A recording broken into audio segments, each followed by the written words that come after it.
this is Shelly here. Welcome to my channel and thank you for joining me today. Today is going to be part 2 of my Coloring for Beginners video series.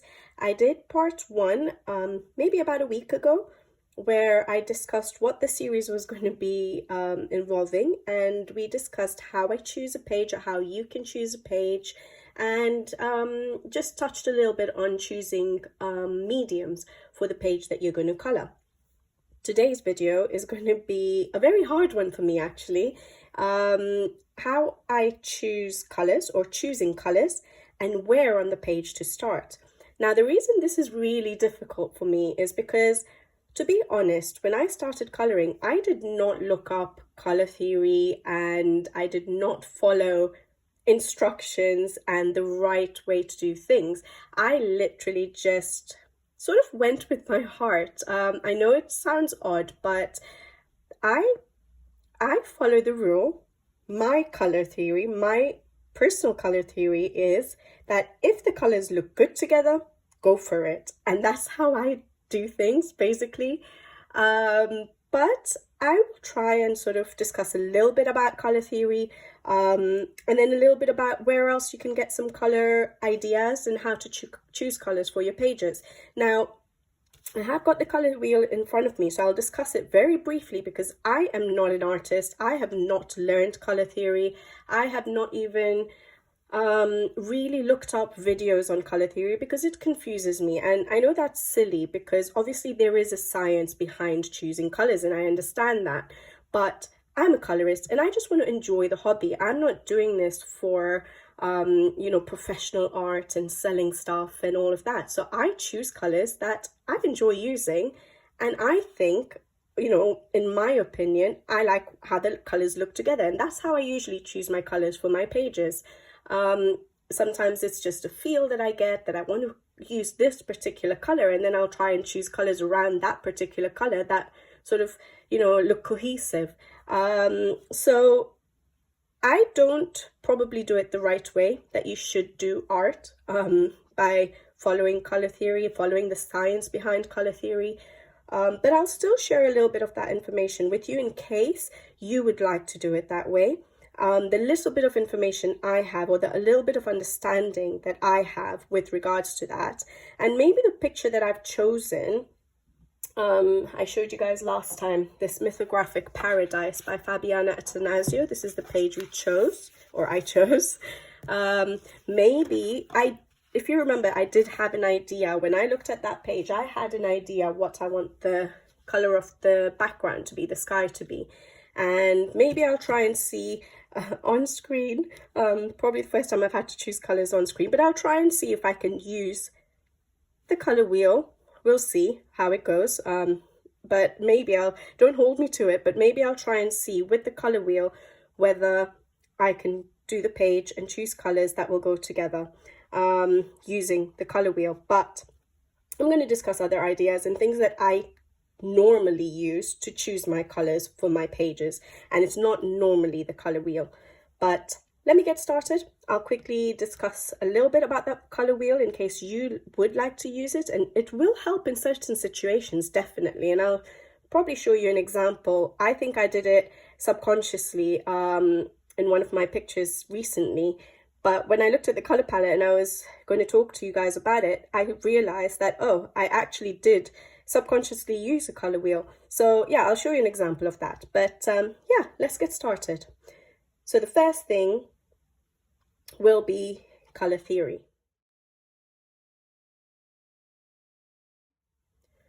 Okay, so choosing colors for your coloring page, number 1 is color theory and basically using the color wheel.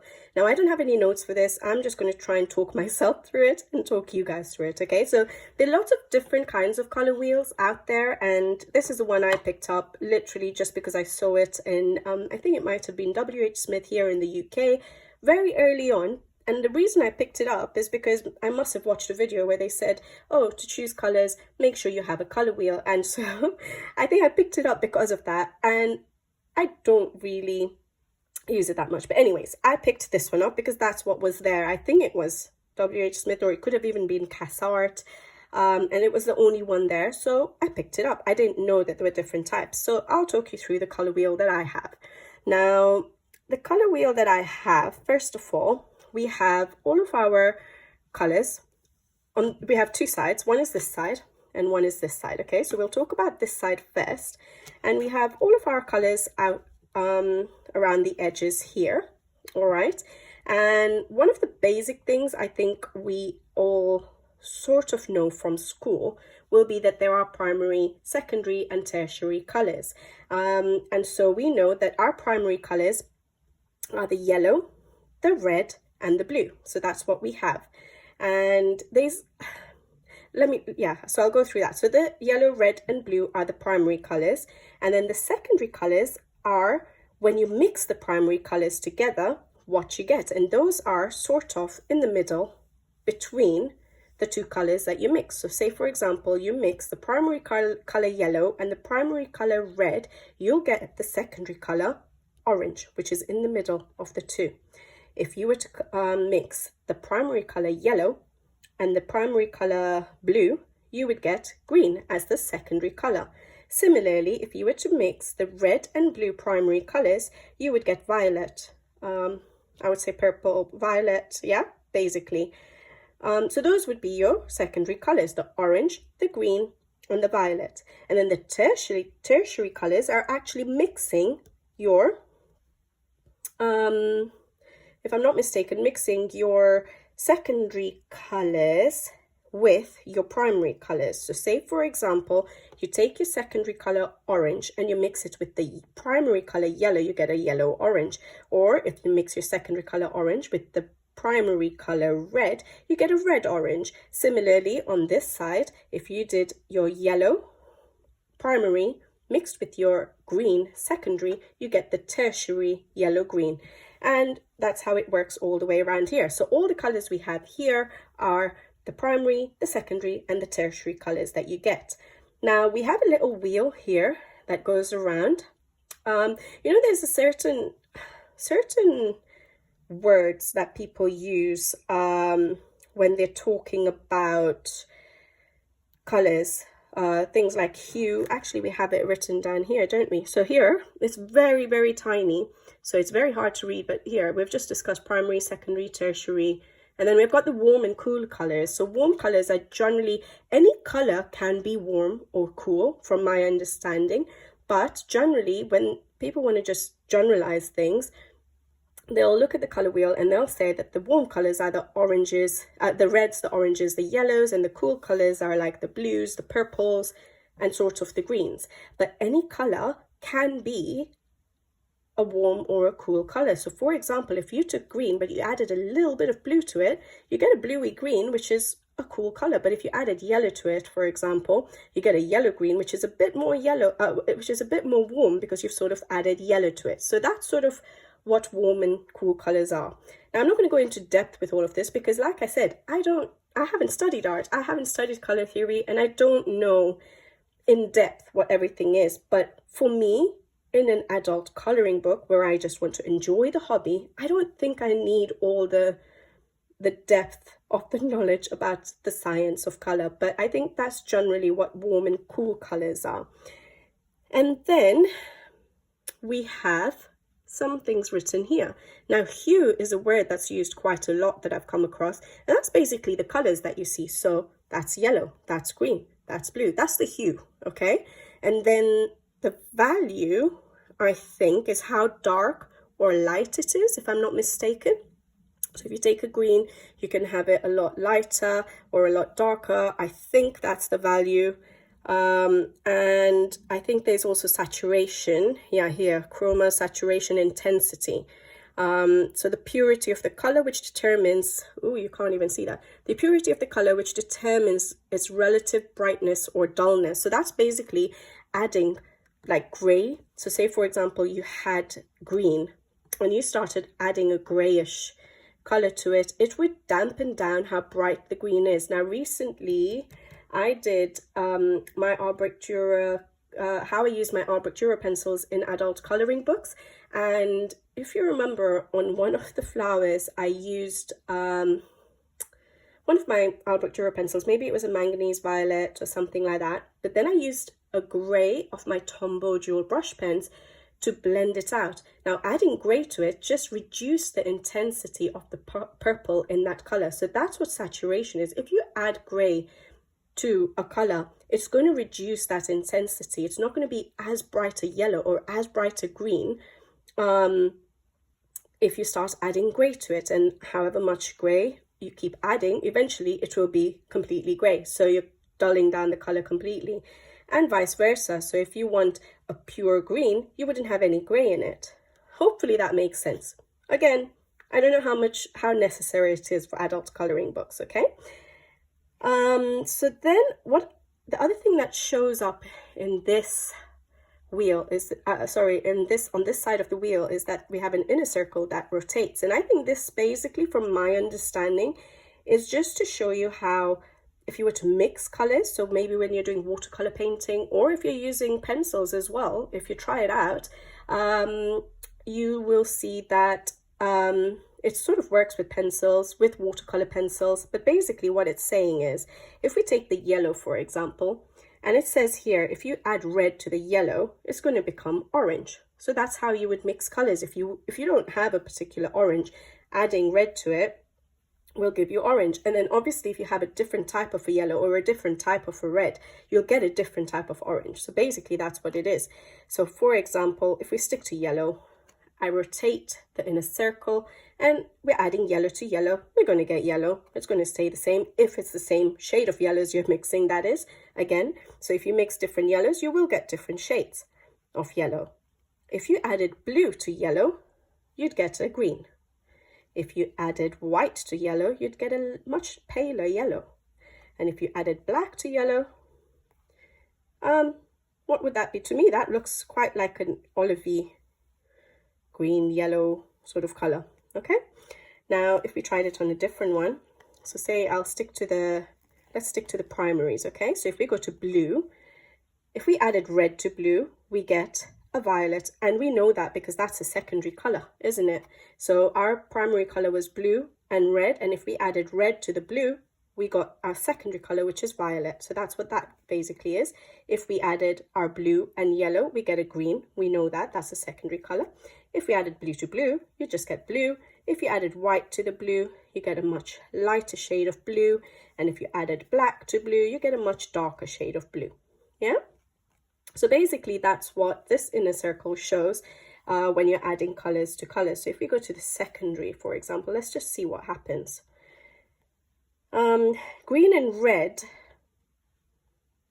it's giving more of a brownish sort of color, isn't it? But basically that's the sort of shade of the color you'd get if you wanted to mix those two colors. I don't think it's the best color, is it? If you added yellow to green, you get a yellow green. If you added a blue to the green, you get a bluey green. You added white to the green, you get a pale white. And if you added a black to the green, you get a very dark green. So basically that's what it's showing. And then they have a grayscale here. So there's like 100% black, and then it goes round the gray scale to 100% white. And I think this is more, I think you can actually use it. Maybe I'll show this in my next video where I'm doing shading, you know, how I do my highlights and shading. Because one thing I do tend to do is look at my page when I'm coloring it with color pencils. I sometimes take a photo of it and I change it to a black and white, or yeah, sort of black and white mode, and see what my shading looks like. I don't do this very often, but I think this is where this comes into play, because if you want your page to pop, you need to have a good mix of contrasts of your color, meaning very dark colors and very light colors. And obviously it's easier to see when it's just in grayscale than it is to see when you're using a whole range of colors. So if you were to convert a picture, a photo, anything you have, a painting, into black and white, you will see all the different ranges of gray that are in that picture. And the bigger contrast you have in your grays will mean your page is going to pop more. Yeah, you don't want to have majority of your page, for example, in just those three grays. It's not going to look that great. I know I'm talking about grays, but obviously if you had loads of shades of a particular color, not very light yellow, for example, and not very, dark yellow, for example, you wouldn't get that contrast in a page. So that's where the grayscale sort of comes into play. But maybe I'll be able to explain that better in my next video when we do shadows, shading, highlights, things like that. Okay, but that's what the gray is there for. I think that's my understanding. Then we go on to the other flip side of the color wheel. And on this one, again, we have all of our colors, which we had on this side set out. So we have our hues, which are basically the colors. And then in each section, so again, we have a rotating wheel. But if we go to yellow, for example, to begin with, that's your actual pure color, yellow. And then we have a tint. I think tint is where you add white. I'm sure it's written somewhere here. But I'm not going to try and strain my eyes to read the tiny writing. But tint is where you add white. Shade is where you add black, I'm assuming. And then tone is is when you add gray. Yeah. So again, it reduces. So remember, when we added gray, saturation, it reduces the saturation of your yellow color. So that's basically what gray does. And so, yeah, so basically we have all our colors here. We have, it tells us what the tint, the tone, and the shade is. And then this is where you can use to sort of help you choose colors for your page. So that was just explaining what colors are and what happens when you add certain colors to others and add black and add white, things like that. Now, this is where what helps you choose your colors. And there are certain color schemes, I think, that color science sort of sets out that basically explains which colors will go together. And we have them all set out in the middle here. So the color schemes that we have are complementary colors, at least in the middle here. I'll discuss a couple of others. Complementary colors, we have split complementary colors, we had triad, tetrad, and a different type of tetrad. And then the other ones which are not here is analogous and monochromatic. So let's start with monochromatic. Monochromatic is literally just having one color with different shades of it. So if I go for, let's go for a green, okay? If I go for a green, this is your true green. Now, monochromatic is if you choose a page and you decide you want to stick to just one color. So say you want to choose green and you want to do the whole page green. Monochromatic is basically coloring the whole page green, but you can use different shades of green on that page. So you can add white to have lighter greens, you can add black to have darker greens, you can have grays to mute your greens. You can also, I would say, go to the next one, although that's sort of bringing in an analogous, but you can use a few yellow greens, and that sort of just basically makes a monochromatic page. Analogous colors are colors that are next to each other on the color wheel. Sorry, monochromatic. So basically that's one way of choosing your page. Colors is saying, I'm just going to color with one color. And then you go for a color and you go for the light and dark shades of that color. Okay. Analogous colors are colors that are next to each other on the color wheel. So for example, yellow, yellow-orange, orange, red-orange. You wouldn't go through whole color wheel, so I think you would limit it to like 2, 4, maybe 2 to 4 or 5 colors. But basically these, for example, I keep going off screen. Sorry guys, I'm watching the color wheel while I'm talking rather than looking at the screen. Sorry, but we have these colors as analogous colors. So you can do a page which limits you to these colors. That's your color scheme. Analogous colors, so colors that are right next to each other on the color wheel. The next one is going for complementary colors. So complementary colors, if we go back to our yellow, is the colors that are opposite each other on the color wheel, and that's indicated on the color wheel with this arrow, and it says complementary. But basically it's saying those two colors will go really well together on a page, will make the page pop. So you could do a page with complementary colors. You could do a page with split complementary colors. So hopefully you guys can see that. Split complementary colors is a narrow little triangle. So it's saying yellow, red violet, and blue violet are the split complementary colors. So those three colors would work really well on a page. And when we're talking about that, so say, for example, you did go for the split complementary, you wouldn't just pick 3 pencils, like a yellow, a red violet, and a blue violet. This will probably come again in my next video where we go for shading, shadows, you know, highlights. You look for a yellow, have a dark shade, have a middle shade, have a light. So dark tone, sorry, I should probably use better terminology, but dark, mid-tone, and a light tone. And you'd probably do that for the other 2 colors as well. Yeah, so you're not picking 3 pencils, you'd probably pick 9 pencils, yeah? And that would work really well for mandalas. The reason I don't work with the color wheel, I find it really hard, is because some of our coloring book pages have so much going on in them. To limit yourself to 3 colors is really hard. It is a challenge. But it might be a challenge for me, maybe not for someone else. Everyone's color, you know, color style is very different. You guys have seen my color style. I use a lot of color, bright colors, vibrant colors, and I do a lot of intricate, detailed pages. And so I find it very hard to see how my page is going to look if I, for example, decided I'm going to go for split complementary colors and just have 3 colors and then just choose the dark shades and light shades of them. It doesn't work in a lot of the pages I choose to color. Yeah, but simpler pages, it would work. Mandalas, it would work really well. So yeah. Then we have triad. Again, it's a triangle, but it's a broader triangle. So we have the yellow, the red, and the blue. That's what it's saying are triad colors. So those are the colors you'd use as your color scheme. Then we have 2 types of tetrad. This rectangle. So one point is going to the orange, one point is going to the green, and then the other corner is to the red and the blue. I think basically that's a set of complementaries. Yeah, because they're opposites. So those are complementary colors in that particular tetrad. So orange and blue would be complementary colors, and red and green. But basically those 4 apparently would look really good in a picture or in an illustration. And then the other tetrad is a slightly different shaped, looks more like a square, but we have yellow, orange, green, red, and blue, violet. So again, yeah, it's the complementary colors. So yellow, orange with blue, violet, red with green. All right, so that's basically certain color schemes that would go together on an illustration, according to the color wheel science of, you know, the color science or whatever, the theory behind color. All right, so that's how the color wheel, I think, works, and that's how you would pick out your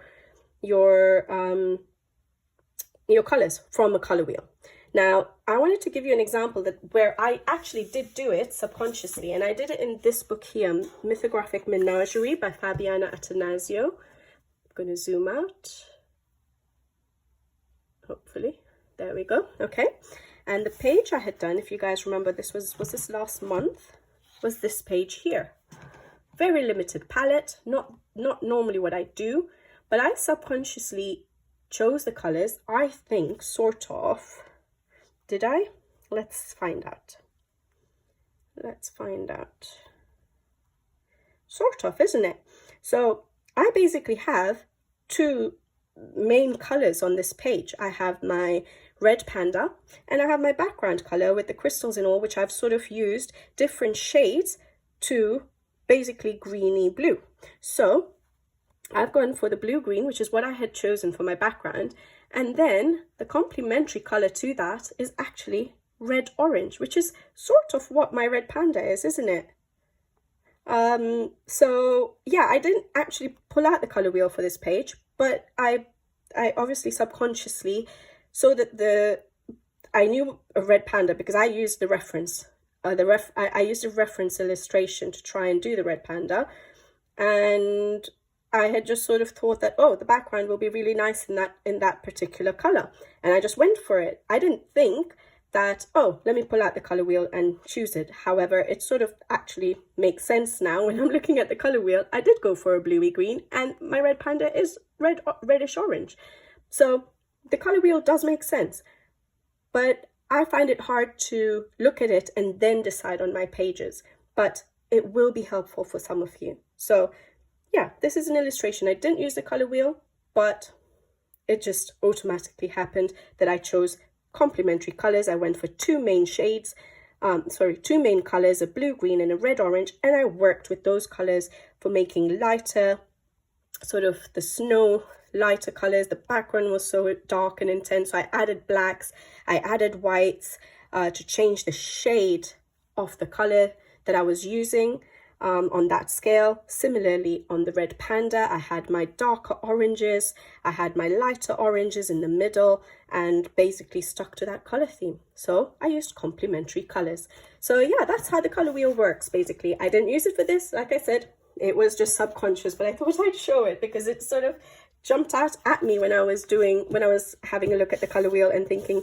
well, I never really pull it out, but let me see if it just struck me when I was looking at complementary. I was like, oh yeah, I just literally did a page with 2 colors in it, and it was easy for me to pull it out because I don't do limited color palettes that often.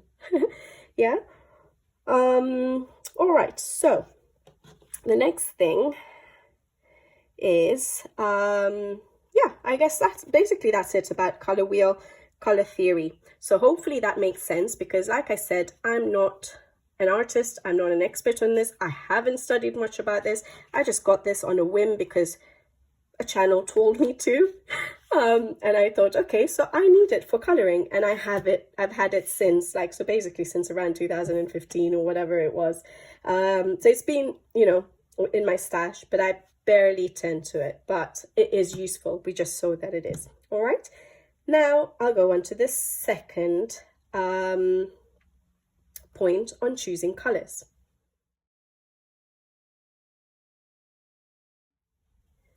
So number 2 to choosing colors for me is color palettes. And I think that's a very common one that people use. Now, I didn't print anything out, and I don't have any reference. Do I have any reference? No, I don't have any reference books or anything like that. I know a lot of people do, but I'll pop them on the screen. Hopefully they'll show up here as I'm talking. But basically, the first thing for me, the most common place for me to look for color palettes is online. So I look at Pinterest a lot, and I'll just browse Pinterest every now and then, and I'll look at color palettes, and I'll choose ones which attract me. Now, we all have different choices in colors. It's a very subjective topic, in that our eyes see things differently. What do they say? Beauty is in the eye of the beholder, right? Or something like that. So basically, we all have different choices and styles, and probably you can see that mine is vibrant, colorful, bold colors. And so when I look at color palettes, that's probably what my eyes are going to be drawn to. Whereas some people will have muted color palettes or muted styles, which they will get drawn to, pastel colors, you know. So we all look at color differently and, you know, get attracted to different colors. But basically, I will just browse online. Usually Pinterest is the best place that I would do it, and just look at random color palettes, see which ones I like. I usually like color palettes which have a photo next to it rather than just the color blocks, to sort of see an example of how the colors have been used, or, you know, in a photo or something like that. So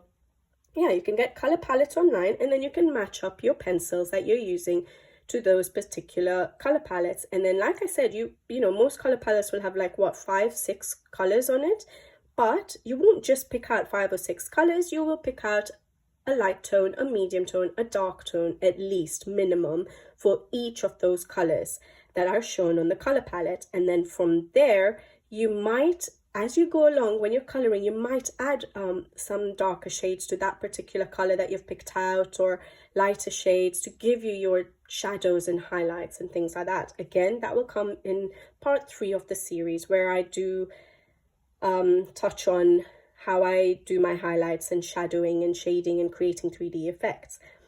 So another place where I've come across color palettes and I enjoy using is a website called colorpalette.net, and some of the color palettes I've shown on screen will be from there. And basically the reason I like that is because, yeah, they give you the colors, they give you a picture where the colors have been pulled out from, but you can also choose your colors according to a color you're looking for. So say, for example, you want red in your page. You can go to that website. I wish I knew how to pull up, maybe if by the time I put this video out, if I can figure out, I'm not very technologically savvy, but if I can figure it out how to share looking at the website, I will show you on screen. But if not, basically what it is that you can choose a color, so say red, and you want red on that particular page, and they'll pull out colors or color palettes which will have red in it and other colors that go well with it. Or you can choose a palette according to warm or cool colors, so they'll pull out palettes that are cooler color tones or warm tones. You can even pull out, I think, if I'm not mistaken, pastel palettes. So yeah, so you can choose what kind of a palette you're looking for, and I think that's quite useful as well. The other thing that is quite useful, and I think a lot of you probably have heard of or have, is Sarah Renee Clark's color catalog. I think she has an online color catalog, but she recently came out with the color cubes, and that's basically the color palettes like I've shown sort of on screen, but in a physical format where you can have it in hand and in a cube. And she has 2 volumes, I think there's 1 and 2, and so she has loads of color palettes there that she has shared. And if I'm not mistaken, I haven't really watched videos on this because I don't have the color cubes, but if I'm not mistaken, she has sort of picked out colors for certain pencils like Prismacolor and Polychromos, if I'm not mistaken, but if I'm wrong, please correct me. But yeah, so that might make it easy for you as well to choose colors. So you can get color palettes from somewhere like Sarah Renee Clark's catalog or color cubes, which is brilliant. And then the other thing I have come across on videos and stuff is books that have color palettes. So again, hopefully I'll put it on screen, but there's a book called Practical Color Combinations, I think, and basically it's a book full of color combinations. So I think that's a really good tool to have as well, to pick out color palettes if you'd like to. Now, other than using online resources, I haven't bought any of the physical options for color palette choices. I just literally go on Pinterest, I go online, and I choose my color palettes that way. But hopefully that helps a little bit to give you an idea. If you do want to get hold of any of these things, color palettes are very useful to choose your colors for your page.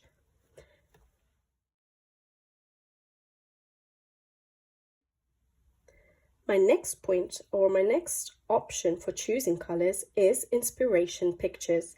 Now this is different to color palettes, I think, because you're looking at a picture which you look at and you think, wow, the colors on that page are amazing, and you want to reproduce those colors. You don't have to have exactly the same illustration in front of you to use those colors. You could try and reproduce it on a different page, or try and use the colors on a different page. And I have an example of that. So inspiration pictures can be from original artists' work. So in front of me here, I have A. Paul's book. You can have it from other colorists. For example, some of the amazing colorists out there, like Coloring with Alina, Chris Cheng. There's so many of us colorists out there. Or Instagram, just go and search on Instagram. There's, lovely colorists out there as well. Will only come to my mind right now. Fane, I think Fane is really good. Flo's Colors, Barbara Color. There's so many colorists that have their own styles, their own color choices, and maybe something will grab your attention and you want to try and use those colors but in your own pages. That's fine. Obviously, if you're going to use the same colors on exactly the same page, make sure you give credit to the artist or the colorist or whoever you've taken it from. But obviously, if you just get inspiration of some colors from their work and use it on a totally different page, it's not entirely necessary, but you can always do it because you're not exactly copying their work. But yeah, or you could have other artists. So popular artists that we've probably come across is people like Thomas Kincaid, Marjolaine Bastine. So I'll show some examples, but basically let me discuss A. Paul first, because I used inspiration from this book to color a page in Kanoka Igusa's Minuet de Bonheur. And if I can look for the page, it was like a bedroom scene. Oh, yeah, this one here. Okay. So this illustration here, so I used A. Paul's color scheme, sort of, a little bit of it, to inspire my page in Kinokugusa's book, this one here. Now I know it looks very different because my style of coloring is not muted or pastel colors. It is bright colors, as you guys know. But if you see, I did get inspiration for the bed sheet from her original artwork. So pink with a little bit of green in it. And that's what I didn't go for exactly the same colors, but I used that idea for my page. The background, sort of the peachy flesh sort of colors for the walls. I used it here. Yes, I've gone a little bit more orange, but that's okay. I've sort of used a little bit of that idea. These greens, like the cobalt or turquoisey greens, she's got some of them, you know, like for example on the carpet here, some of these ornaments on the wall. And I use those colors for my wall, for my lampshade, for the book here. So I brought in those colors, and then she had a little bit of dark blue, a bag here, and I brought in the dark blue, you see. And then I've got some different shades of pinks. What else? Yeah, that's it. And then obviously the wood and things, that's sort of a given. But basically, you can see how, no, I didn't really go exactly for what the color scheme was, but I did use it as inspiration for this page. And I think it works brilliant, and it was still in my own style in that it went very bright compared to April's illustration, but it helped me choose my colors, and that's what we need. How do we choose our colors? So a little bit of inspiration really, really helps. Yeah. So yeah, that's an example of using an artist's original work for some inspiration to get the color palette. So this is a really good book. Now I know her colors are muted, but you just saw how I reproduced it into my own style. So you don't have to go for muted colors. And if you are someone who likes pastel muted tones, then that's brilliant. Then you can just, you know, it's a lot easier. But yeah, so many ideas. Like I would never go for a red wall, but that's such a good idea, and I would take that inspiration. See, I would always think that the cabinets would be, you know, brown, but looking at the shade that she's used, it just gives you a whole different idea. Yeah. So getting inspiration from pictures. So artist's original work. I'll put up some examples of Thomas Kincaid. I think Thomas Kincaid's pages are brilliant for using for pages such as Teresa Goodrich's pages. It's really nice, his illustrations, his landscapes, things like that. For her kind of illustrations. What else do I have? I'll pop up some other ones. Marjolaine Bastien, good for flowers. I'm trying to think off the top of my head. I'll pop up a few more here. You can look for, again, you can look online, on Pinterest, search for whimsical or fantasy, and you'll get so many different sort of crazy colors that you can use to make a page look fantasy. You know, there's some that are cartoony that you might be able to use in certain art styles, like Matchstick Mouse or R.J. Hampson's books, like the new one, A Frog's Tale, is it called? Things like that. So there are some artists I've come across. I think there's one called Nashi from Devian Art or something like that. Hopefully I have a picture and I pop it up here. So bright colors I like, and you can choose what kind of pages it's going to work on. So yeah, get some inspiration from some colorists. If you like a page that a colorist has colored, you don't want to color that particular page, that's fine. Try and get inspirations of how a good colorist has put all the colors together, and use that to learn how to do it in your own style as well. All right.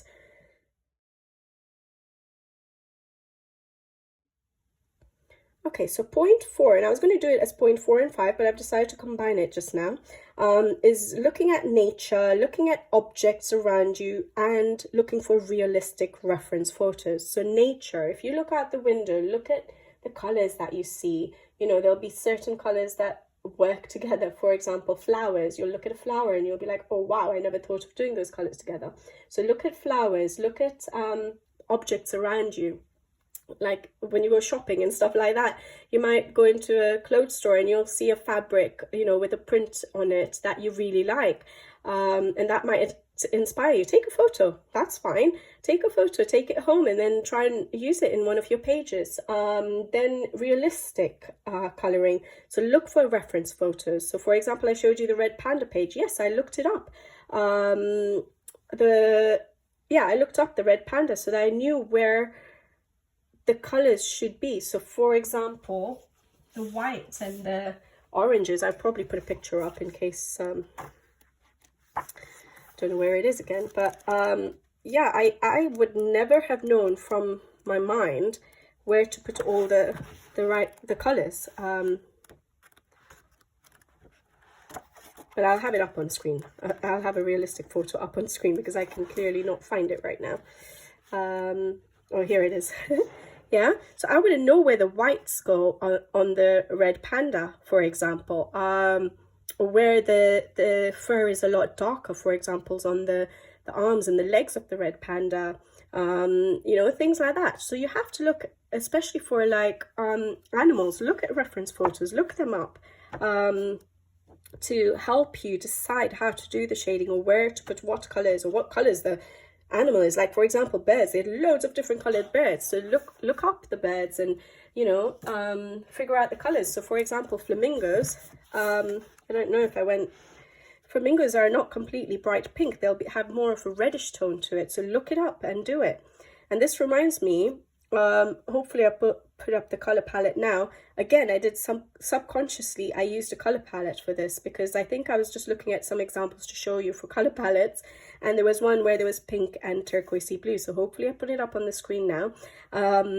But yeah, I used subconsciously ended up using two colors that go really well together as per a color palette. But I just did it because I thought, oh, that works. You know what I mean? But yeah, look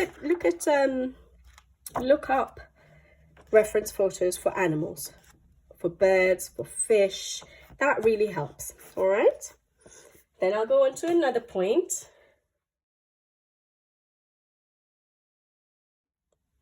So my next point, which is what, number 6, I combined 4 and 5. So reference point number 5 or 6 is using inspiration from things like picture books. So again, it is sort of combining inspiration pictures, but use what you have in the house. You might have magazines, you might have children's books in the house, you might have picture books, anything like that.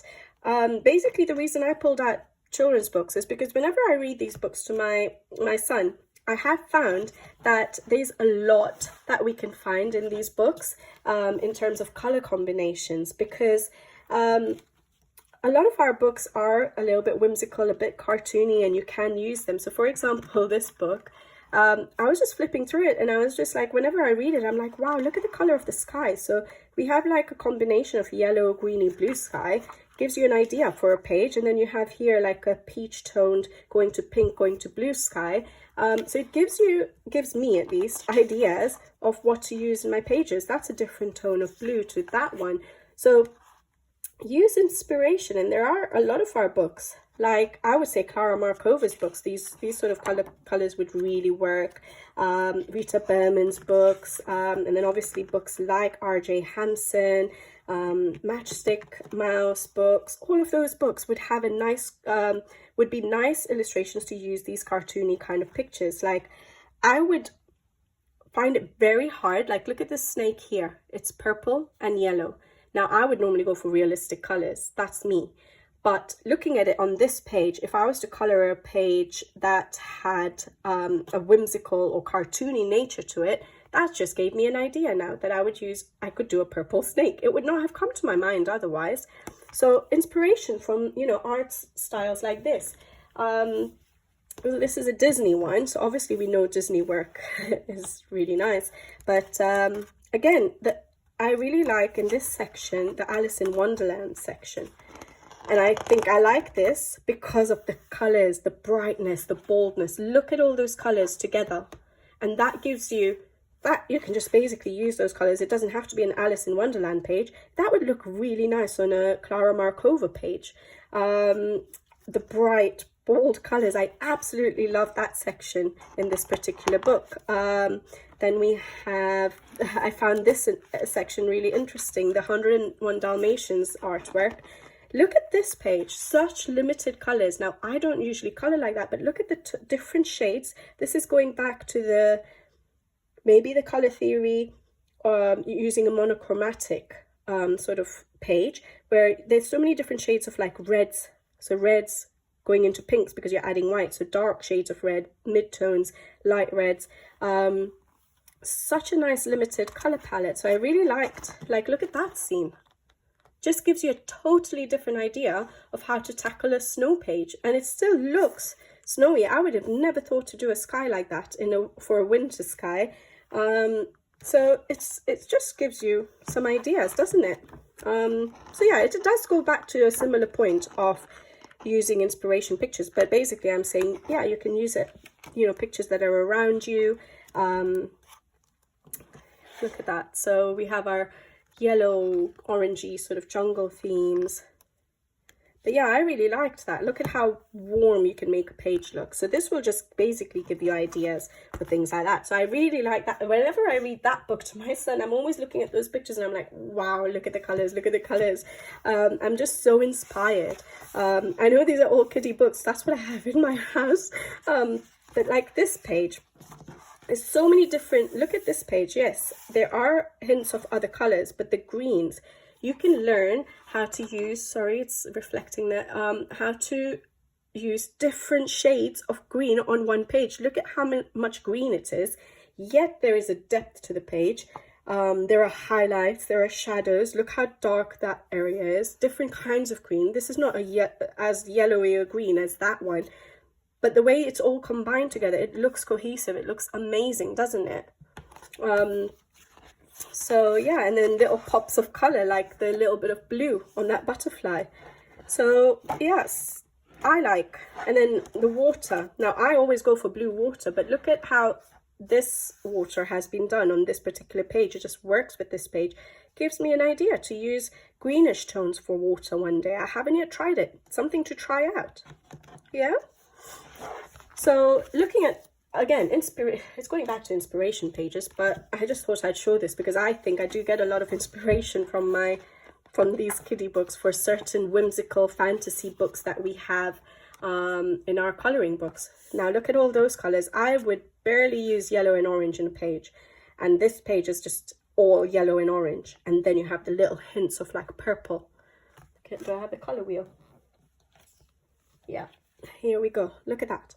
Yellow, complementary color, yellow, complementary color is purple. And that's exactly what they've done. They've used a lot of yellow, and then their shadows and things like that, they've sort of gone on the purple tones. Look at that. Little hints of purple, little hints of bluey purple. Look at that. And that's what makes the page pop. And then you have the very, very light.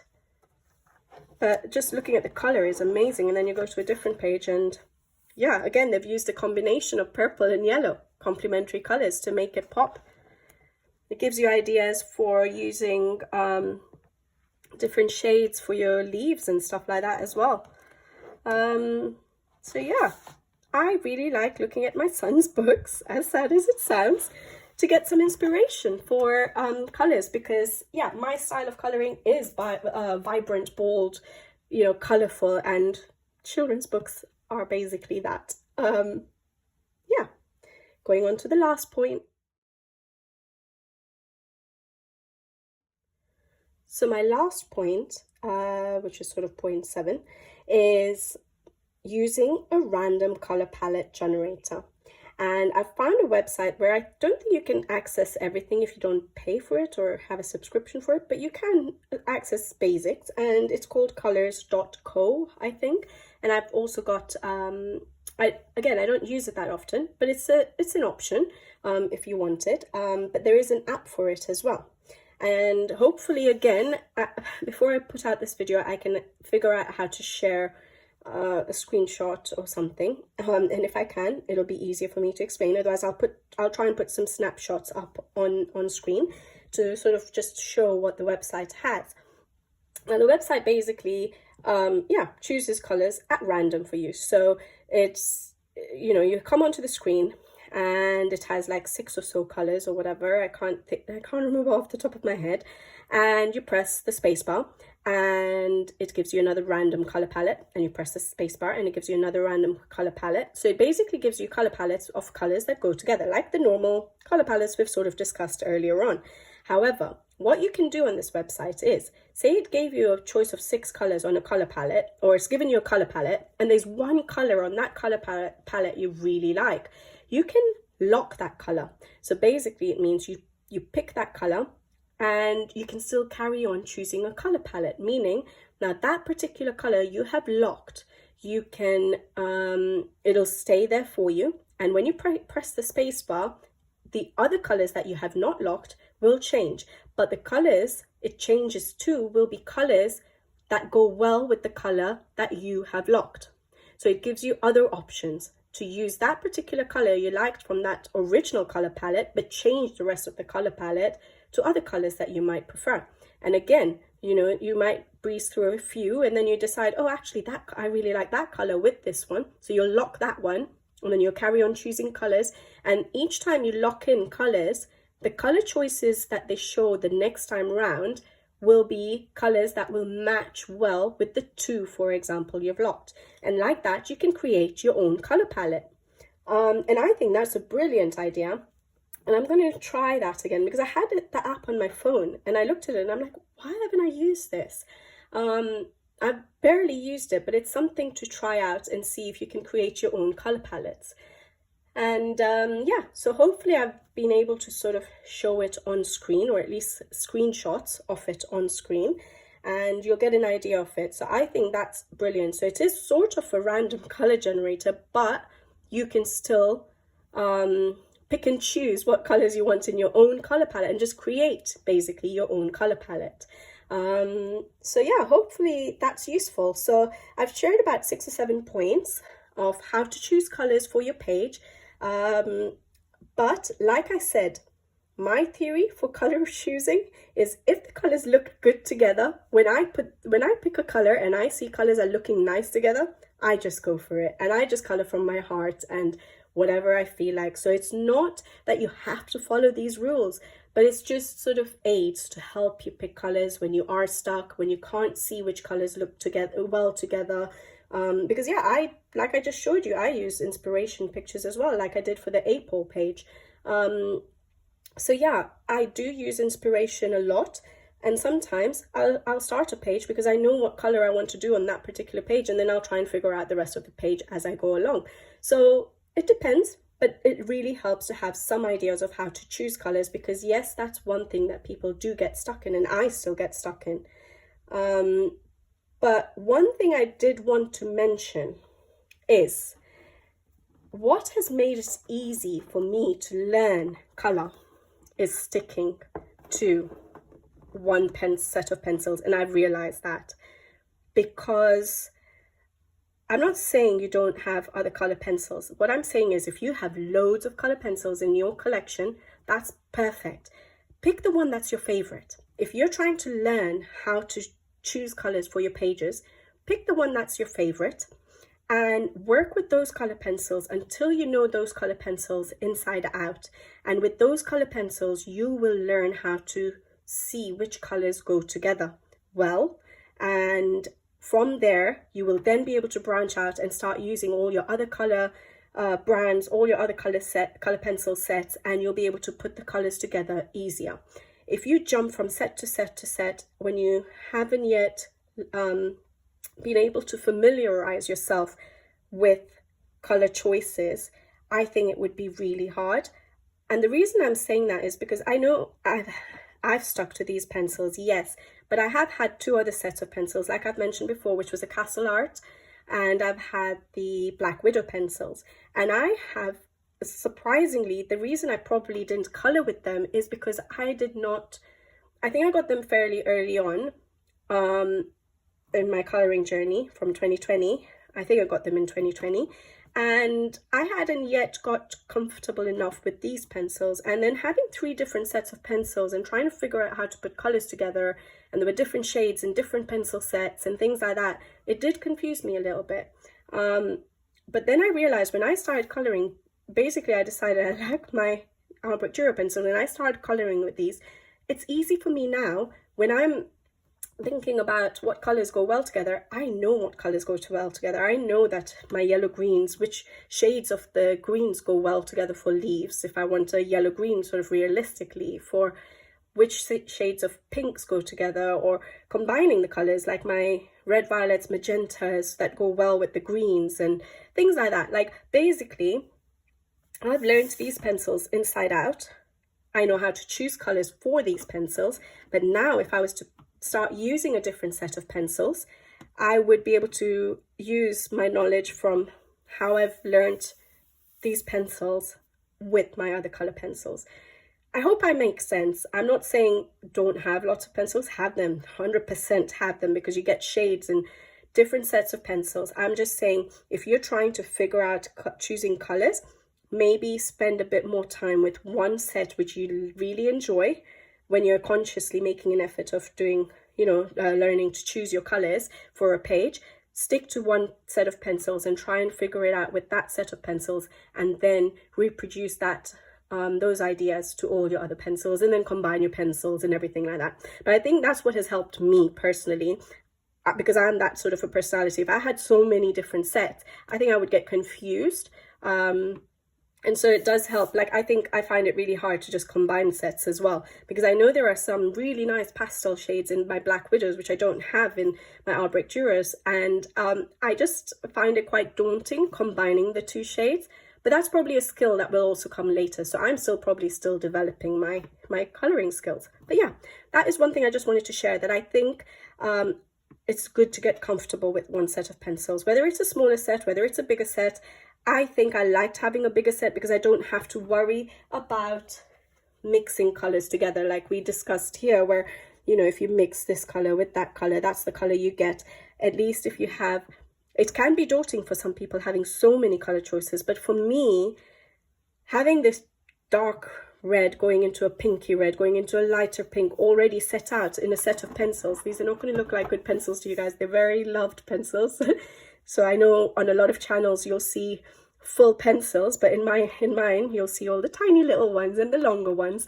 Yeah, I like that I can see that we have got a whole range of reds, that I don't have to worry that, okay, I need to mix a really dark red with a certain pink to get my, mid-tone pink, for example. So for me, it helps having a big set. For some people, you might prefer having a smaller set, because maybe having too many shades of a red and pink is confusing. So see what works for you. For me, I found it helpful because, again, art is not, I don't have a background in art. So choosing colors and trying to mix all the colors to get the middle colors and things like that is very hard for me. I just want to color. So for me, it helps having, the shades already worked out for you, rather than you having to try and combine shades to get a certain shade. Does that make sense? Hopefully it does. But yeah, so for me, it helps having lots of colors. For everyone, it might not work. Maybe you will need a smaller set to start with to figure out the colors. So see what works for you. But I definitely like having every single shade of yellow, every single shade of orange available, every single shade of red available. And then I just have to put those pencils together. Yeah. So yeah, that's how my mind works. Everyone's minds work differently. Yeah, I think, is that it for choosing colors? I think it always comes down to what you like as well, what you're in the mood to color. You might choose. I think what I'm going to do now is move on to the page that I've chosen, and I can sort of maybe talk about how I'm choosing colors for that particular page. That's going to be very challenging for me. I've never done that on screen. I don't always plan out my pages. I like to sometimes just see how it unfolds. Even when I do color alongs, I will go back and forth on a page. You'll see me color like the sky, and then you'll see me do the grass, and then you'll see me do, I don't know, a random object and then a random other object, because I'm just seeing how things fall into place for me. So this will be a bit hard. So if it doesn't turn out perfect, I'm sorry, but I'll just sort of talk you through how I'm going to choose colors for the page that I chose, sorry for the noise, in Fabiana Attanasio's Mythographic Paradise. And I'll think, before I actually color in the book, I've printed out the page. That's another idea for you guys. Print out the page if you are that serious about choosing your colors and you don't want to just get stuck into a page, or you're worried. Don't worry, just print it out, practice on the paper. It's useful to have it on the side if you want to see, oh, will that color look good in that area and things like that. So yeah, I printed it out just to help with this particular video. I don't always do that, but this is the page I will do. And then when I come to do the actual coloring on my next video, where I show highlights and shading and 3D effect, I will do it on the actual page. But today, trying to pick out the colors, I'll try and do it on my printout.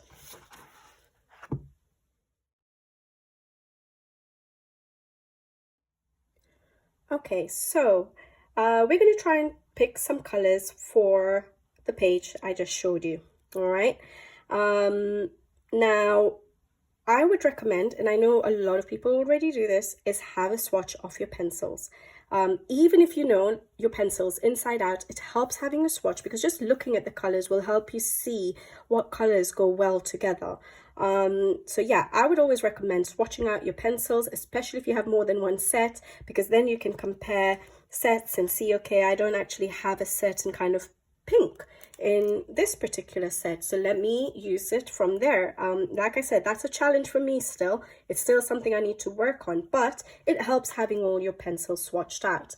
The colors are not always the same as what shows up on the barrel. I think for the Faber-Castell, they are pretty similar to the barrels. So yeah, but not all pencils are like that. So swatch them out, have them out in front of you so you can choose your colors accordingly.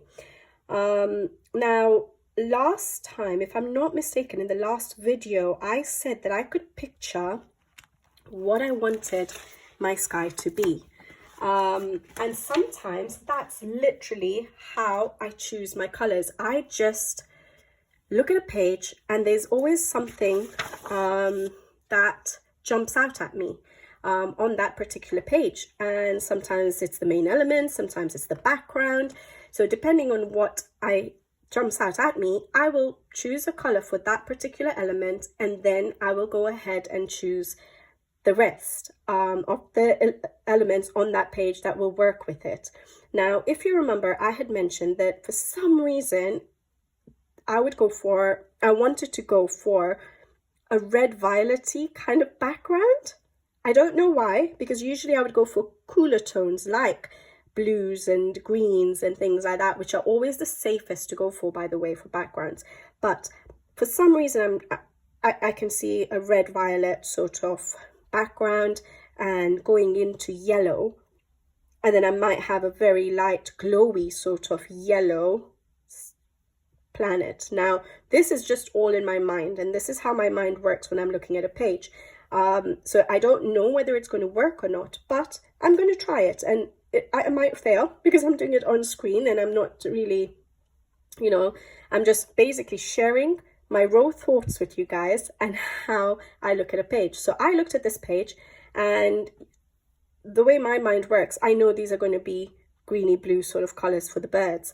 But for some reason, the background to me was red violet. Now, I'm going to use my Albrecht Dürer pencils. It's the easiest for me to explain with, and so I'll try and stick to just the one medium for this particular case, and then we'll see later if I need to choose anything else, or when I do come to color it myself, I might add other mediums. But the red violet on the Albrecht Dürer, in the Albrecht Dürers or polychromos, I keep saying Albrecht Dürers, but even the polychromos have the same shades. That's the red violet, so really dark. And what I can picture is really dark at the edges going in. And the reason I'm thinking of going into pinkish and then yellow is because I want the planet to be a much lighter yellow, glowing sort of yellow, so that then hopefully my birds will stand out when I go for a bluish, greenish, whatever I decide to go for the birds. That's what I can see. I haven't thought about anything else. So yeah.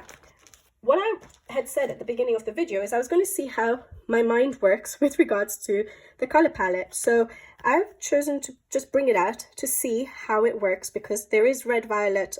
Sorry, I keep turning it around, but here we go. So we have a red violet here, okay?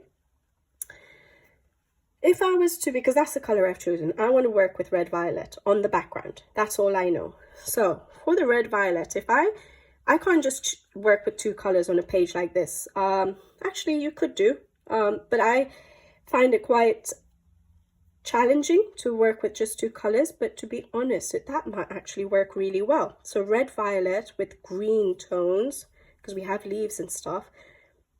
But then the flowers, I could use like the pinks that I use in the sky, lighter pinks. So it could work if you wanted to limit it for a very limited palette. I think those 2 colors would actually work really well. But I want more color on my page. You guys know me, I use a lot of color on my page. So the other option would be split complementary colors. So you're using red violet with green with yellow. Or you could go for the triad, so the bigger triangle, red, violet, blue, green, that's nice, or yellow, orange. Or you could use a tetrad, so you're going for the red, violet. I'm using that as my color choice and then working out what else will work. So for the tetrad, it's red, violet, yellow, orange, blue, violet, and yellow, green. I think that would work really well if you wanted to do the color palette way. And I think, to be honest, my mind already sort of worked that way subconsciously. So like I said, I don't use the color palette, but subconsciously, I don't know, somehow I figured out that I wanted red, violet going into yellow. So we have our yellow, orange, and then we have the yellow greens, which could work well for all these little leaves and stuff like that. And we have blue, violet, which would work really well for the birds, for the peacocks. Are those peacocks? Hopefully. But yeah, so that tetrad color palette actually, or color scheme, actually really works for me, because I sort of already had sort of an idea of what rough colors I would want to use. Now, whether I add different colors in addition to that or not, we can see as we go along, because for the water, for example, I might end up using a different kind of, I would probably end up using like turquoise, but I don't know if that will work. So I'll probably leave that out until I see how other colors work on the page to choose it. So let's choose some elements together. I'm not going to do all of it, just to give you an idea of how you choose your colors for your page. So the first thing that I did was choose what I felt like. I looked at the page and I got inspiration for the background. I got inspiration that I wanted to go for the red, violet. I knew that my birds are going to be like peacock colored birds, so they were going to be bluish, purpley greens. Yeah. And then I've just taken a bit of help from this to see that, yes, I can use some yellowy greens. That's what I usually like to use for my leaves anyways. So I can use that. And then my yellow oranges. So let's see. Because if I left it to myself to choose colors, I don't know if I'd be able to make sense to you guys, because I would literally be telling you, I'm just going to do this, you know, according to what my heart is saying.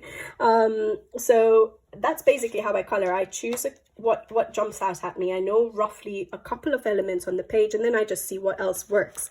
And if it looks good together, go for it. That's my theory. My own theory is, if the colors look good together, go for it. But I'm trying to do it sort of a more scientific way for you guys and see if it works, okay? So I'm still sticking to little bits of how I do it. And then I think subconsciously I tend to just go with the theory. All right, so let's start with the background, because that's what I know I want, what color I know I want it. So I wanted a red violet. And I want to see how to transition from the red violet to, I think I don't know about the planet 100%, but it might go to a very pale yellow. So like creams and ivories. So I need to transition myself inwards from the outside to the inside, because I want that to pop. So my darkest color, which is the red violet, will be on the outside. Then I need to look at some pinks to transition me into orange, possibly. It's going to be very bright, guys. So I'm going to go for a red violet. I'm going to test that. Maybe a magenta. So that's the magenta there. Sorry if things are not sharpened and stuff, because like I said, I'm doing this on screen, so I don't know what colors I want yet. So I haven't got anything pre-prepared. So magenta. And then maybe I like these pinks, and I think they'd go well with, I think I'm going to go for the oranges or the yellowish colors I want. I think I like the dark chrome yellow, which is a yellow orange. So let me get out dark chrome yellow. Okay, so that's going in towards the It's a tiny one, sorry guys. Dark chrome yellow, and then I find these yellows too bright, so my other yellows are the ochres and the Naples yellow. I think I like that yellow, so maybe I'll go for that yellow instead of the very bright yellows up here. So Naples yellow. So that will be going in towards the planet, and then the planet will be a lot lighter. So those are that's my orange and yellow. So I need to find something to be able to transition from my magenta to the dark chrome. Hopefully this is not too complicated, guys. But I'm just doing how I do it off screen. I really like the pink carmine. Or I could go for like the middle purple pink, then the light purple pink, then dark chrome. That looks like that would be a good transition. First I was thinking maybe to work towards the rose carmine and go for a peachish. So go from rose carmine to salmon. That would give a bit more of a peachish shade going into the orange. But I think I want something a bit more brighter. So I think I'm going to try, or let's try it. Let's try what I was thinking first, and then we can see which one we prefer.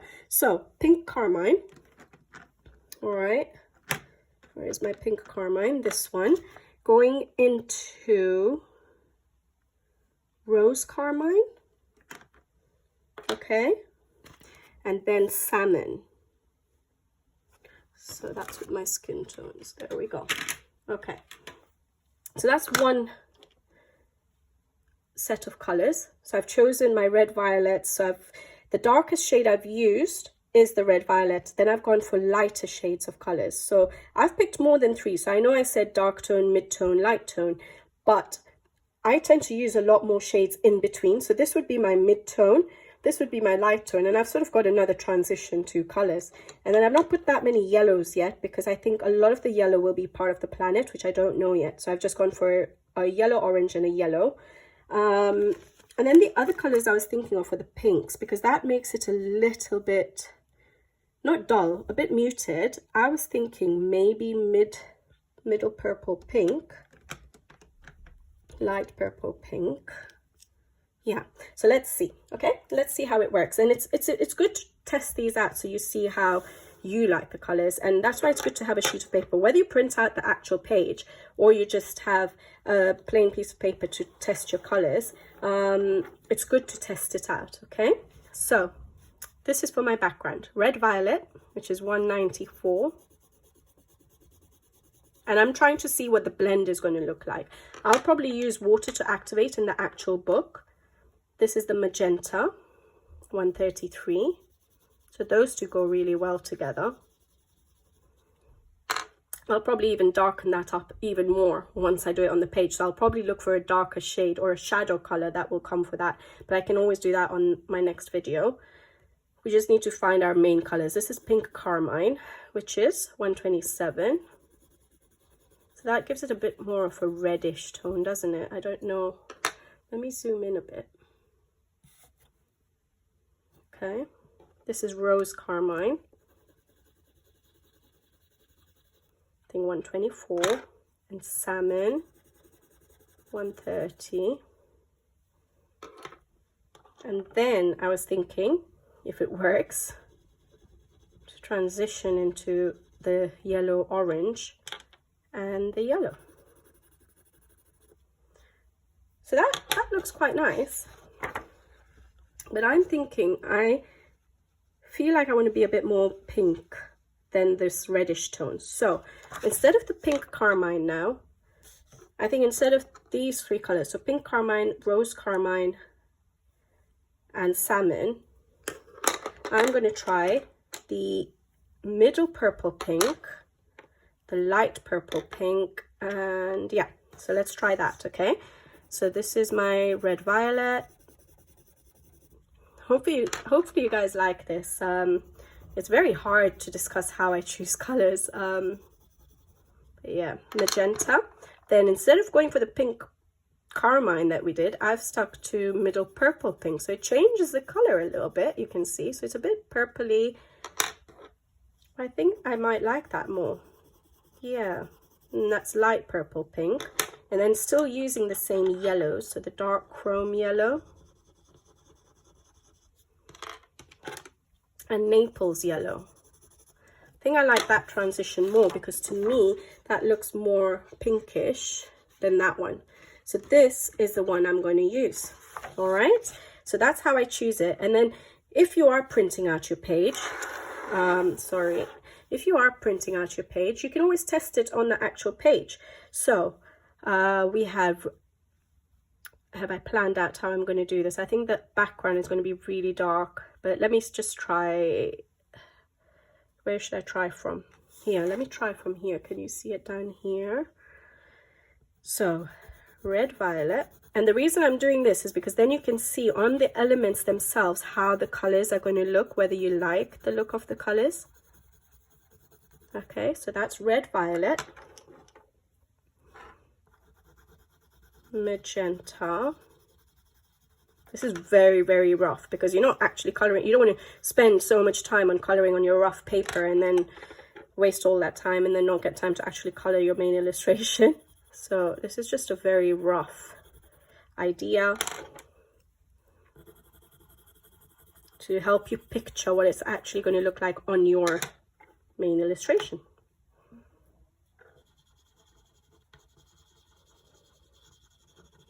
Yeah, I think that will look interesting.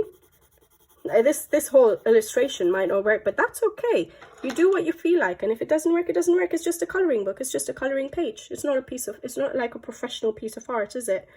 I'm definitely going to need to darken up the shadows later. So when I come to actually do the coloring in the book, I would make the edges even darker. So I would probably do my red, violet outside this frame as well. And then what colors would I use? The options I would have would be Payne's Grey maybe, or Caput Mortuum Violet maybe. Something like this, just to darken it a bit more. See? So I might darken it up later, but basically I've chosen my colors for the background. Going a bit crazy, but there we go. All right. So just putting my the other pencils away so I don't get confused. All right, so I might do this on a separate piece of paper and show you which colors I've gone for later, but I don't want to make it too long. So that's my background color. That's what my idea was when I first looked at this page. Now I'm going to try and work with it for the rest. So we said, okay, let's do the leaves. Leaves are easy for me. So as per the color wheel, and we're going for the tetrad, it said yellow greens, which I love using. So I know my colors, so I'm just going to pull out the greens I think work together to give me my yellow green sort of leaves. I've got my permanent green violet, I've got earth green yellow, I've got May green, I've got chrome oxide green, and maybe a chromium green opaque to darken up some. And then obviously, like I said, for my shadows later, I would choose something else. Now, my dark shade would be my chrome oxide green, my mid-tone would be my permanent green olive, and my light tone would probably be my May green. And then I tend to put in a few more colors here and there, so we have my earth green yellowish in between those two shades and my chromium green opaque. But that just complicates things. As a beginner, if you wanted, just choose the 3 shades and that will look really good. So I'll show it to you. So if I come back up here, so that's my dark green, and it will transition well into my mid-tone green and into my light tone green. See? And that gives you an yellow green. Yeah? But I tend to use other colors just to give a bit more depth. Okay? So I've got the chrome oxide green.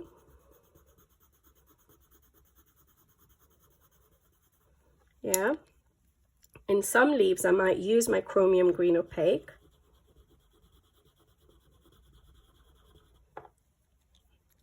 And then I have my permanent green olive. And you can already see when you're checking the blends that it's going to work well with those, isn't it? Then we have my earth green yellowish. And we have my May green.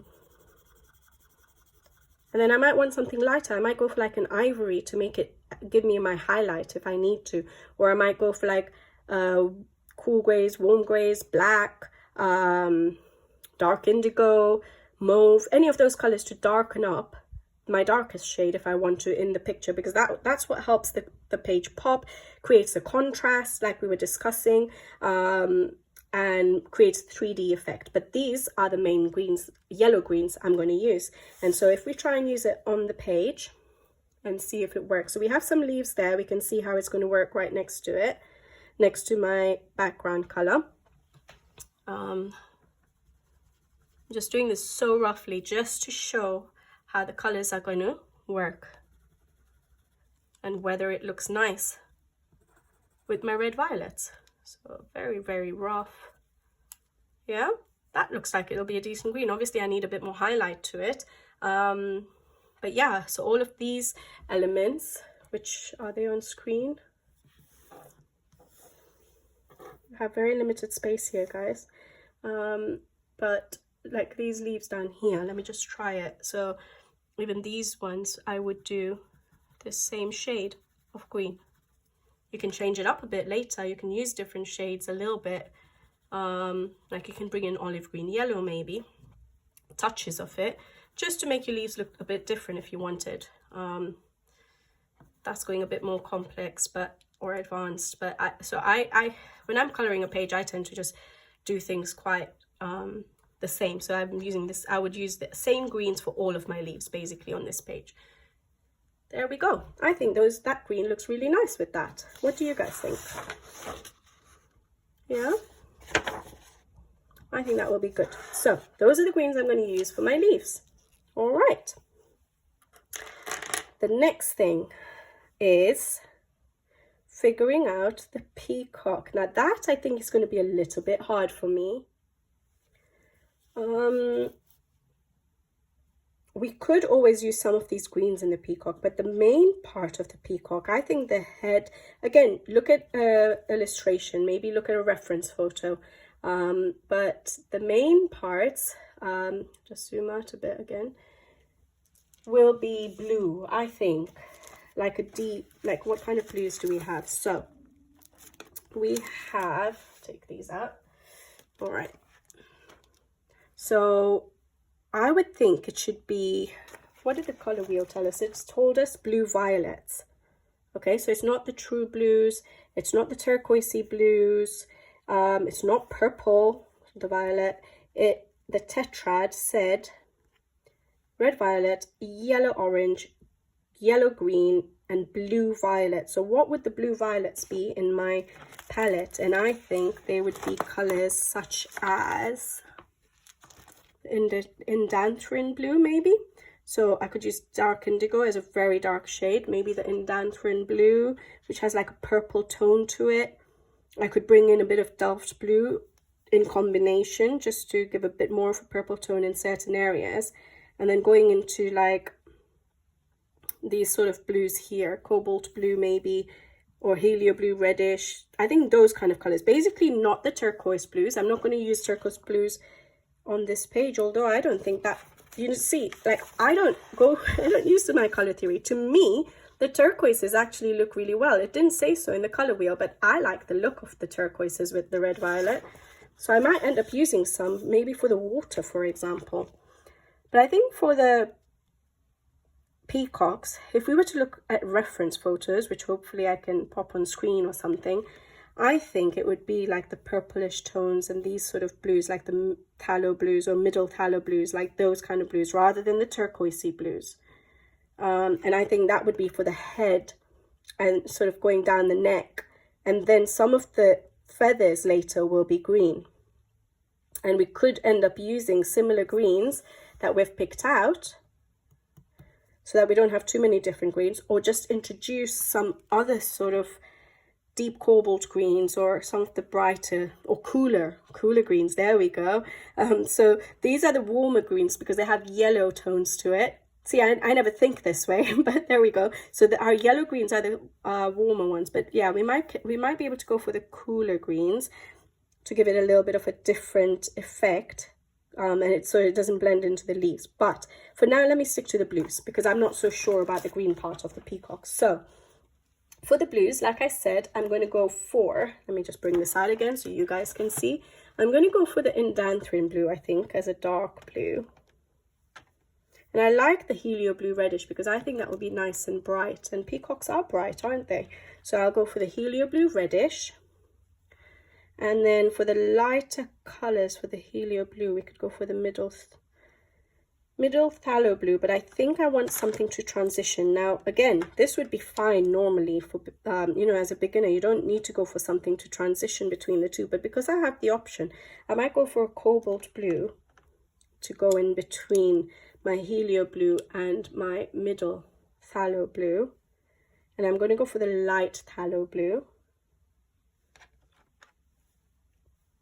And maybe a light cobalt turquoise for a highlight, maybe.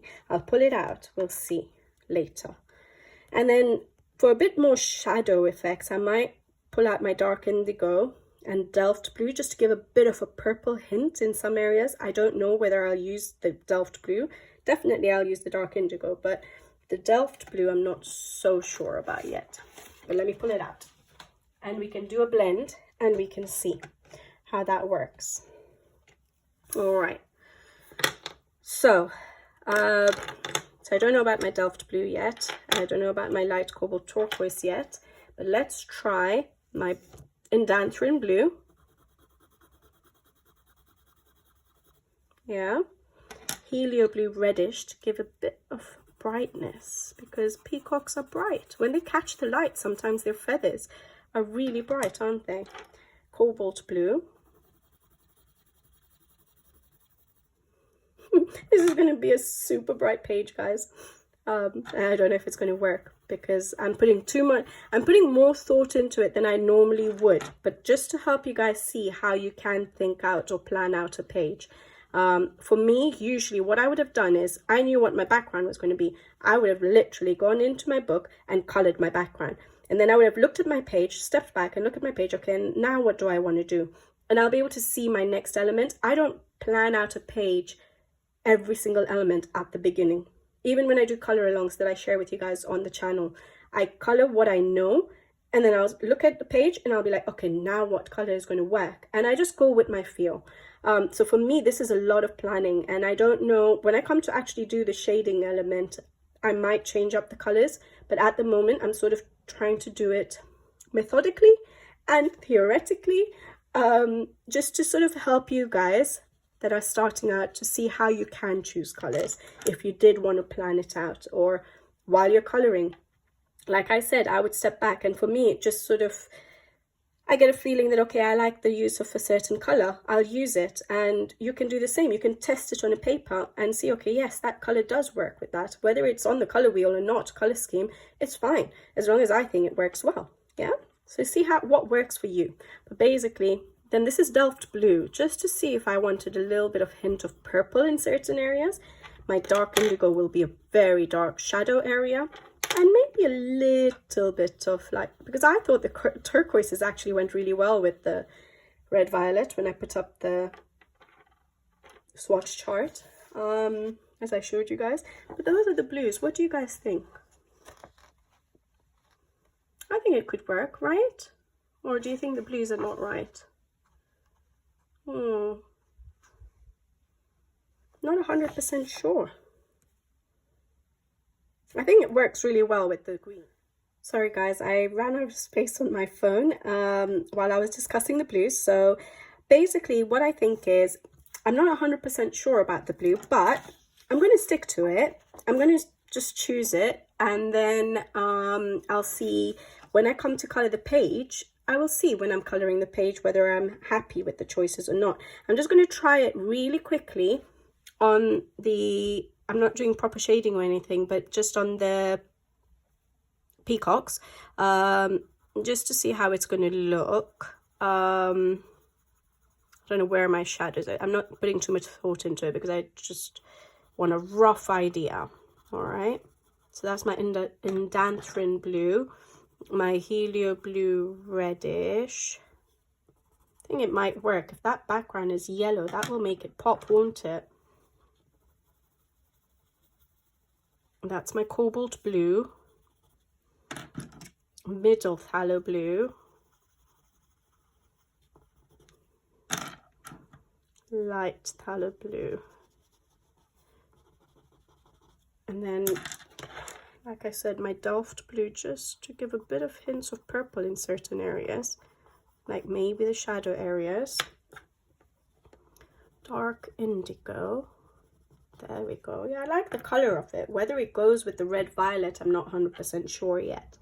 And my light cobalt turquoise, and that's not where my shadows, I mean my highlights are going to be. I'll probably have a dark area on the outside of the neck too, but that's just a rough idea of the color layout. Yeah, I think I like that. I think I'm going to go for that actually. All right, so those are my blues. I don't know about my greens yet for the feathers, but that maybe I won't pick now. Like I said, I don't pick every single color straight away. So once I start putting in color on surrounding elements, I'll know what kind of greens I want to bring in, which might end up being like the deep cobalt green, greens such as the deep cobalt green, maybe. Somehow going into my yellow greens to combine it, to sort of make it look a bit more cohesive with the leaves in the background. But I think I want a few cooler greens for the peacock, just to make them stand out a bit more compared to the leaves. Yeah, so but I think that I'll choose maybe later. I'll see how that goes. Then what else do we need to choose? The planet, like I said, more than likely I'll choose later, but I want it to be a very light yellow is what I'm thinking. So this is my cream. I mentioned cream and ivory. So that's what and then I'm going to be using Poscas or paint pens to white out, to cover up the black lines, to make it look more like a glow. Very light colors. So we'll see if that works again at the time when I'm actually coloring my page. The branches, that will be browns. What browns will I go for? Because any browns will work. It's like a neutral color, so it's not really affecting your color palette or the color scheme you're going for. So I'm going to go for a Bista as my light shade of brown. Van Dyke for my mid-tone, and maybe walnut brown for my dark tone. And I might add a bit of dark sepia for just deepening it up a bit more in certain areas. So Bista,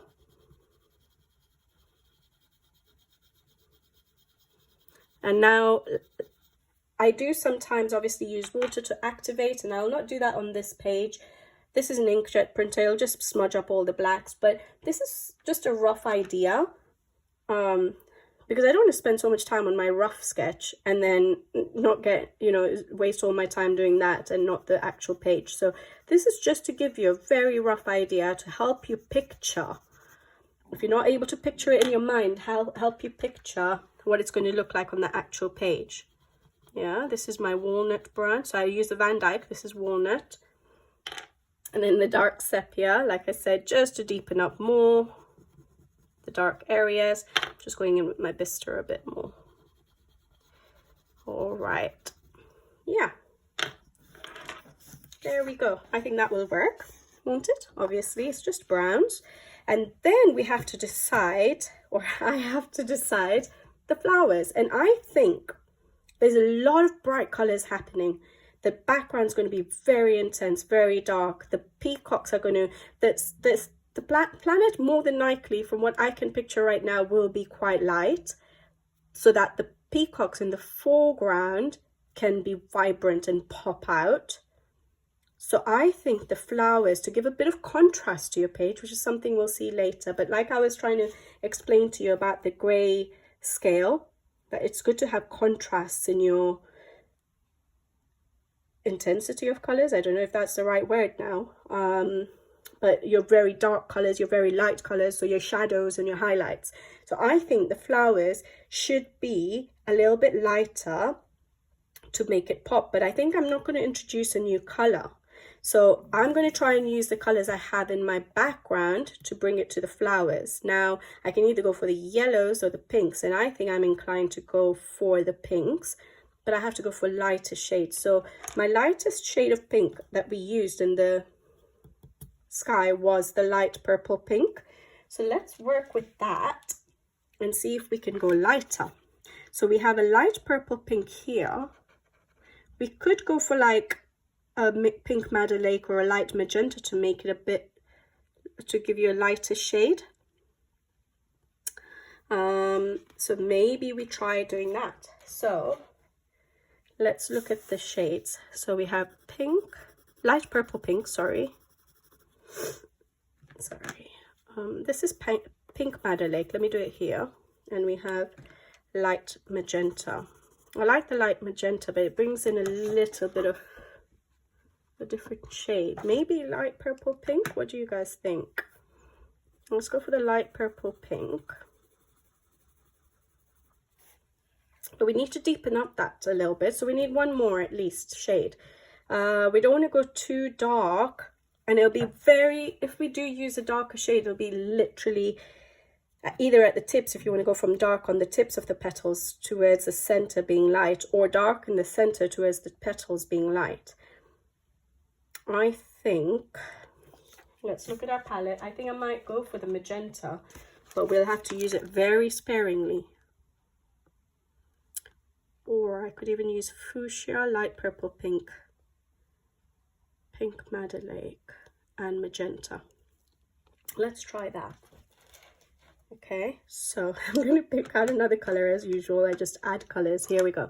All right, so fuchsia. I've changed it up a bit. So this is my fuchsia. I find that hard to say. Light purple pink to give me a good transition. Pink Madder Lake. You can use a white to give you a highlight. Ivory to give you a highlight. And then a bit of magenta just to deepen up some areas. I think that will work, won't it? So at least it's a little bit different from the, a bit lighter from the sky. So if we do it on a petal, let's just do it here. I'll go from dark in the center. This is my fuchsia.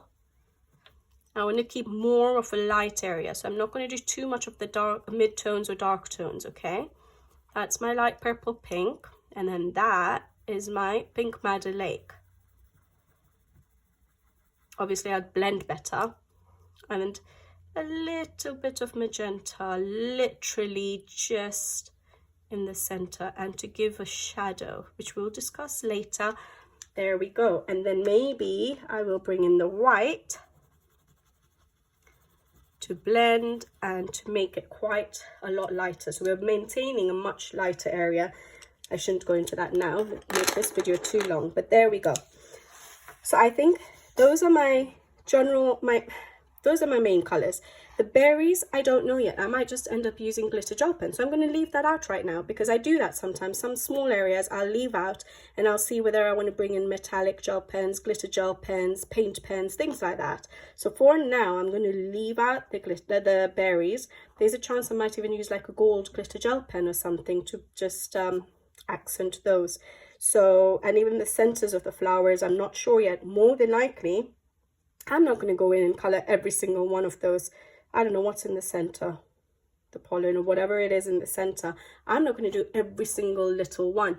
I'm probably going to use glitter gel pens. Yeah. So I'm not going to think of those colors right now. And that's it, guys. So that is how I've chosen my colors. And I'm going to just shoot off, write it all down, and show it to you on a piece of paper what my colors are for this page. Now, like I said, I don't always do this. I just start off my page, I start coloring, and I start picking out colors according to what I like. So I don't do this whole planning stage, but it does help, especially if you're learning a certain set of pencils of yours, you're learning how to pick out colors, what color combinations go together, things like that. It helps to do all of this planning. So I'll just probably turn it over, mark out all the colors I'm going to use, write them down, and just show you that this is the plan for the page. And then on the next video, I will figure out how we're actually going to do the shading and all of that. I'll see whether I do certain areas, and then I'll explain to you how I do my 3D effect, my depth, and all of that. So let me go away. Let me quickly note down all the colors so I know for the next video. And then I'm also going to come back to you, show it to you, and then show you where I would start on the page for this particular illustration and also give you ideas of how to figure out where you would start on your pages. I'll be right back.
Okay guys, I don't know if this is the best time to record because it is really stormy here. It started hailing, but I don't have another chance to actually record this, so I'm going to try and record this little bit, see how it sounds, if it's okay, and you can't hear the storm going on outside, then I'll carry on with the video. But this is basically all the colors we've picked together on screen.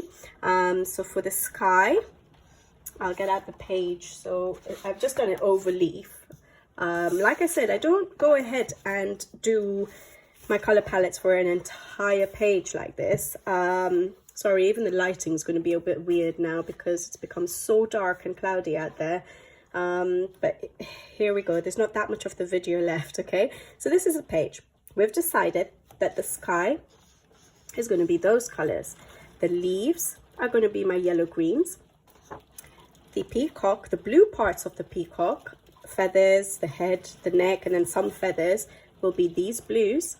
I don't know what greens I'm going to use yet, so I'm going to see as I start coloring the page. I'm not going to force myself to do it now just because of the video, but because I would normally just do it as I'm coloring. So I'll see what greens look good when we come to do the actual coloring, or when I come to actually color.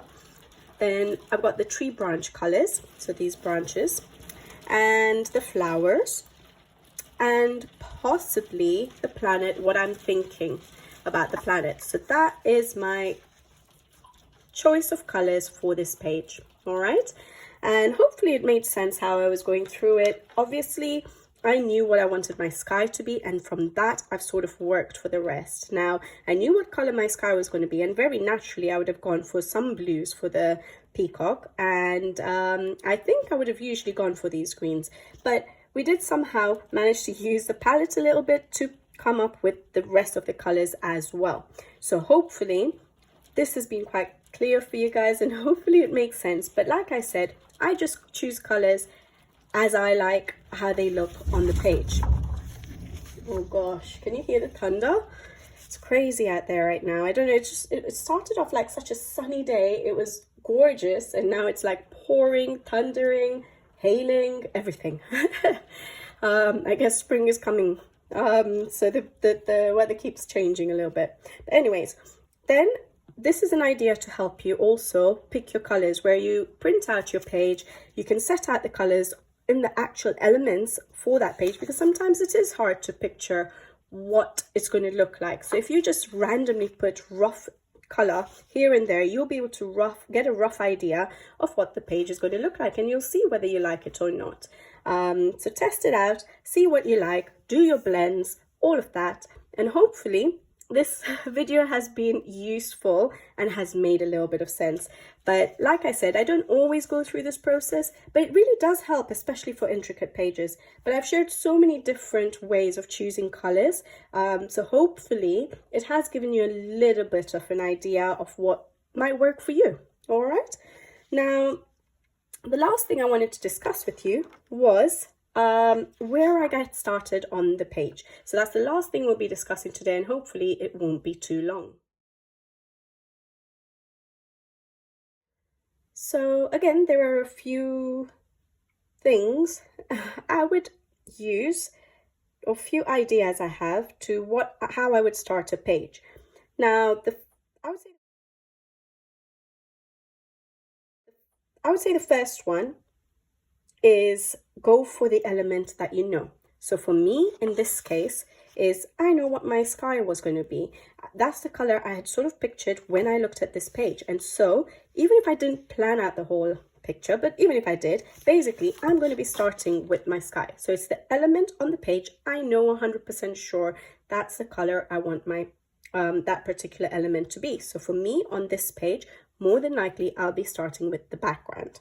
Once I've got that color down, I will be able to see what other colors on the page will look like, and I start coloring those particular elements, and slowly the page just unfolds, and you can just keep putting down color on certain elements. So for me on this page, I knew my sky. I'm going to start with the sky or the background. So that is the element that I know.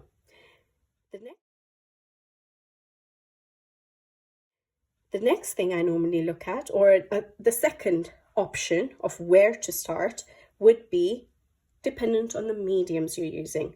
So I have found this especially because I use Albrecht Dürer pencils. So for example, if I was to choose to do on any page, it doesn't have to be this page, any page, if I was to choose to do a distress ink background and I'm using my Albrecht Dürer pencils, I would ideally do my distress ink background first and then go ahead and do the foreground. Reason being, Albrecht Dürer pencils are watercolor pencils, and anything water-based that you use around your pencils is going to, if you're not very careful, it is going to smudge out or pull out the color of the Albrecht Dürer pencils. So say, for example, I colored the peacock, and then I was going to go and do my pink, yellow sky. And as I'm using my distress ink, I might end up pulling my blue colors out of the peacock into the sky, and it'll just mess up the sky. So in that case, depending on what mediums you're using on the page, you have to plan out your what you're going to color first. So if I was to use distress ink with my Albrecht Dürer pencils, I'd do the distress inking first, then I'd go ahead and do my pencil work. Soft pastels, for example, you can use them at the beginning or at the end of your page. At the beginning, if you were to use your soft pastels, say for the backgrounds, you might even want to use it for basing, so you could base elements with it.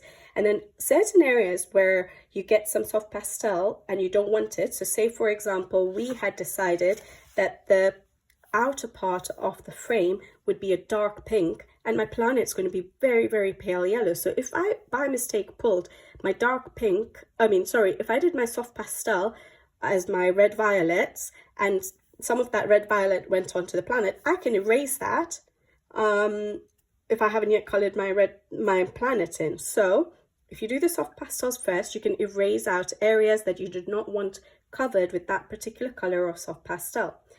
If you were to do the soft pastels at the end, when you lay down pencil, if you use soft pastel over the top, as long as you've covered the tooth of the paper completely, it will resist the soft pastels. So you could even do it at the end and it will resist the soft pastels. So say I've colored in all my foreground, made sure every part of the paper, the white of the paper, is covered with pencil, even if it means highlight areas are covered with my ivory or my whites, everything has to be covered. Then I can use my soft pastels and it won't affect the foreground pencil work. One exception of that would be if you're using things like markers or watercolor paints and you're not covering up that particular area of the marker. So say, for example, I used my Tombow Jewel brush pen, yeah? And I was to, I don't know, just do an area, all right? And then I was going to go in with my pencils and color in some part of the area that's covered with the Tombow Jewel brush pens, but not part of the rest of it, meaning I'm maintaining a highlight of the brush pen that I have laid down. The soft pastels will not be resisted by the marker, it will be resisted by the pencil work. So I have to think about that. So if I'm going to be using a base of certain elements like watercolor paints, like markers, whether it's alcohol or water-based markers, those will not resist the soft pastels and it'll dull down the color because it will lay over the top of those particular mediums. So if you're going to use those mediums and you're going to maintain them on the page, meaning you're not going over them with pencils, for example, completely, then you will need to use your soft pastels first before you do any of your basing with the markers or watercolor paints, because it will just dull it down if you use it at the end. So that's something to think about. So think about the mediums you're using and think about what you need to use first before the other thing. For example, again, watercolor paints. If I was to do my background with watercolor paints, but I'm using my Albrecht Dürer pencils as my main paint pencils, then if I had done my pencil work and then I was going to go ahead and use water for the background, I may accidentally, it's very possible to pull out my Albrecht Dürer pencils because they're watercolor pencils. So I would probably do my watercolor painting first for the background and then go ahead and do the pencil work. Obviously, if you're using pencils that are not water-based, that would not have been an issue. So you could use your watercolor paints at the end after doing your pencil work, or you could use your distress inks at the end after doing your pencil work if your pencils are not water-based. So think about the mediums you're using, and that will decide also what you're going to color first and what you're going to, keep till the end. The third point that I wanted to make about where to start on a page is if you have a portrait. So if you have any skin, I find it better to color the skin first. So for example here, okay, this is a very small, like the mythographics is not the best pages to choose to show you this idea, but I would color the skin before I color the elements around it, because there is a chance that if I use really dark colors around the skin, around that arm, when I come to color the arm, there is a risk that I'm going to pull the colors into the skin and make the skin look dirty. So I like, in especially big portrait pages, like Hannah Carlson pages, like Christine Karen's pages, I like to do the skin first, and then I'll color the surrounding elements with my bright colors, just so I can make sure that I'm not going to affect the color of the skin. I'm not going to make the skin look dirty. I'm not going to pull colors from the surrounding areas into the skin. So yeah, I tend to look at an illustration. If it's a massive area of skin, so a large portrait, I tend to color that first before I color the elements around it. Hopefully that makes sense. And then I think the last thing I wanted to mention, how I choose where to start, will be, especially if it's busy pages, I like to do backgrounds first, because it then makes it easier to see what's in the foreground, and it also puts some color onto the page. So a very large area of color has already been put in. So for example, this I was just testing out my paint pens, and it's not a very busy page, but I've colored the background, and it's so easy now to see what the foreground is and to color in all the little bits and pieces. I think I've done another page in here, just playing around with paint pens. I've colored the background. It's so easy to see what the foreground is going to be. So yeah, I like to, a lot of times on intricate pages, I end up doing the foreground first.